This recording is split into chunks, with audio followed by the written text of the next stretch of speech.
Good morning, students. Welcome back to our data structures second session.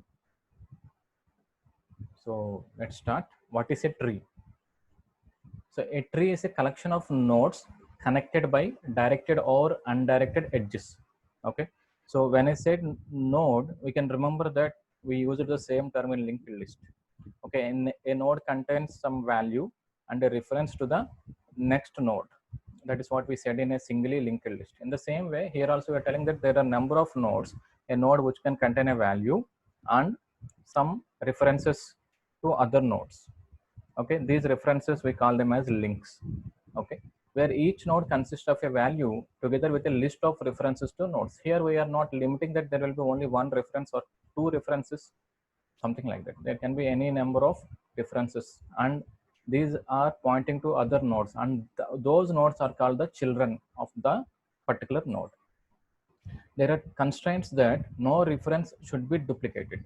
So we cannot have two references pointing to the same node, and no reference can point to the root. This is what a tree data structure is. And there is some terminology we should understand when we are learning about trees. One is path. Path is the sequence of nodes along the edges of a tree. For example, when I took two nodes, for example, I had a root node and a leaf node. Let us assume that, and every edge connecting these two nodes will become the path of the tree. Or if I got some nodes and every edge connecting those two nodes will become the path of the tree. Root, the node at the top of the tree is called root node. Parent, any node except the root will have a parent. Okay, so any node except the root node will have one edge upward to a node called parent. Child, a node below a given node connected by its edge downwards is called its child node. Leaf, the node which does not have any child node is called leaf node. Subtree, subtree represents the descendants of a node. Traversing, traversing is passing through all the nodes in a specific order. Level, level represents the generation of the nodes, and the level of the root node will be 0. The level of the child of the root node is level 1, and if you go one step down, the child of that particular node, that is a grandchild, is at level 2. Like that we will count the levels from the root node. The level of root node is 0, and level 1, level 2, like that we will count the levels. Keys, the value inside the node is known as key. What is a binary tree? So just now we defined a tree, and we said that in the tree there are number of nodes and they are connected using edges. Okay, if a binary tree is a tree data structure in which each node has at most two children. So maximum number of children a binary tree can have is only two. Okay, which are referred to as left child and right child. It is implemented mainly using the links. What is, how are binary trees represented? So a tree is represented by a pointer to the topmost node in the tree. If the tree is empty, then the value of the root is null. A binary tree node contains the following. One is data, that is the key, then a pointer to the left child and a pointer to the right child. This node is similar to the node of a doubly linked list with a value and a pointer to the previous node and a pointer to the next node. But here a pointer to the left child and a pointer to the right child. How to traverse a binary tree? We said that traversing is visiting every node at least once. A binary tree can be traversed in two ways. We got depth first traversal and breadth first traversal. And when we think about depth first traversal, we got three types of traversals there. One is in-order traversal, where we will start from the left node, we will visit the left node, then root, then right node.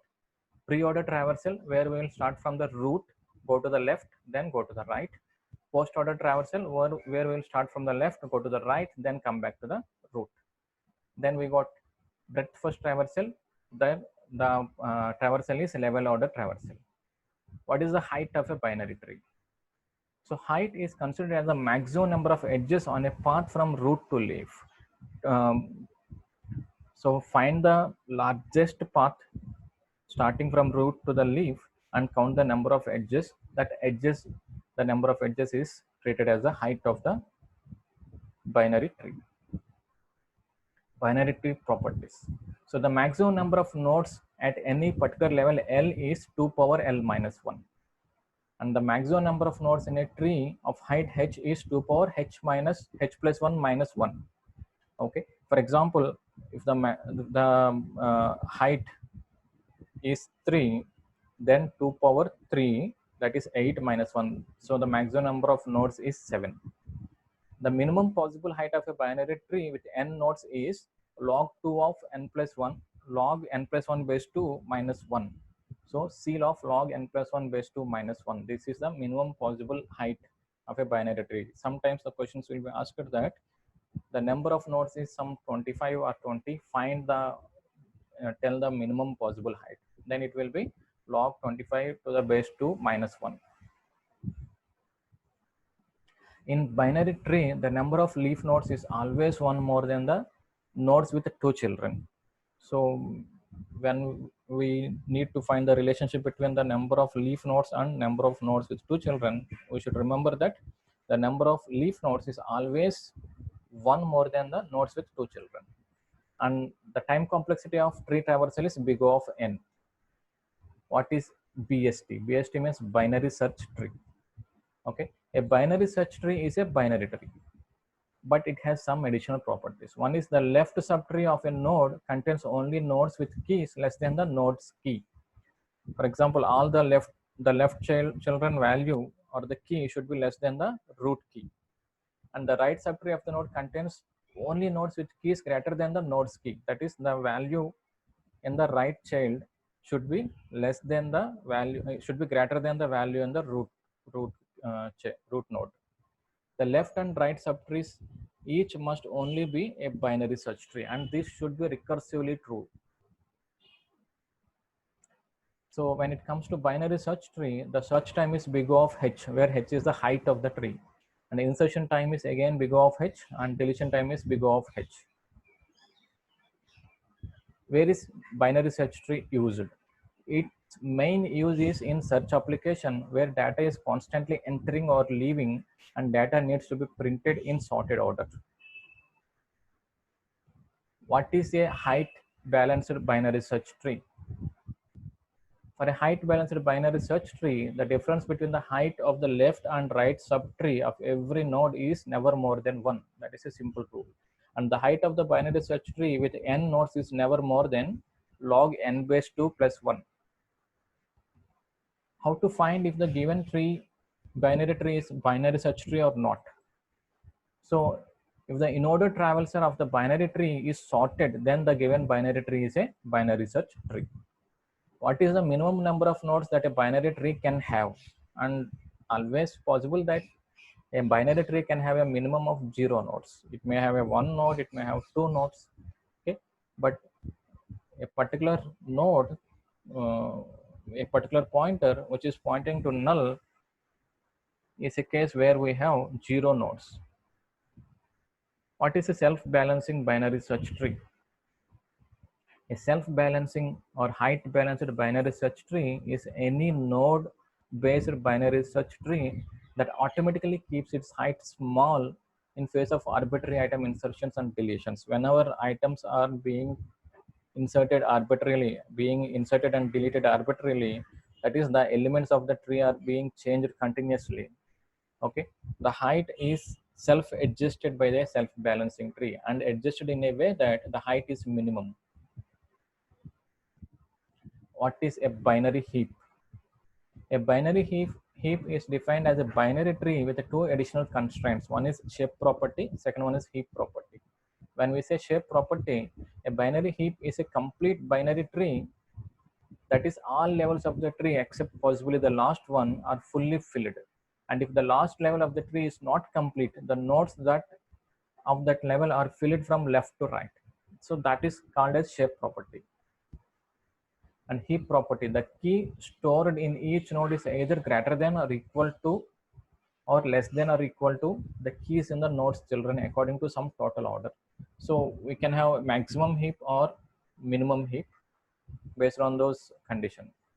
binary heaps. For binary heap, okay, to find the minimum in minimum heap, min heap, or maximum in max heap, the time is big O of 1.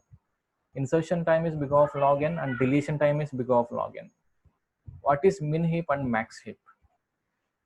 Heap where the parent key is greater than or equal to the child keys is called max heap, and heap where the parent key is less than or equal to its child keys is called min heap.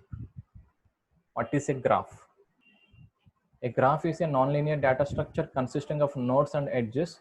The nodes are sometimes also referred to as vertices, and edges are lines of arc or arcs that connect any two nodes in a graph.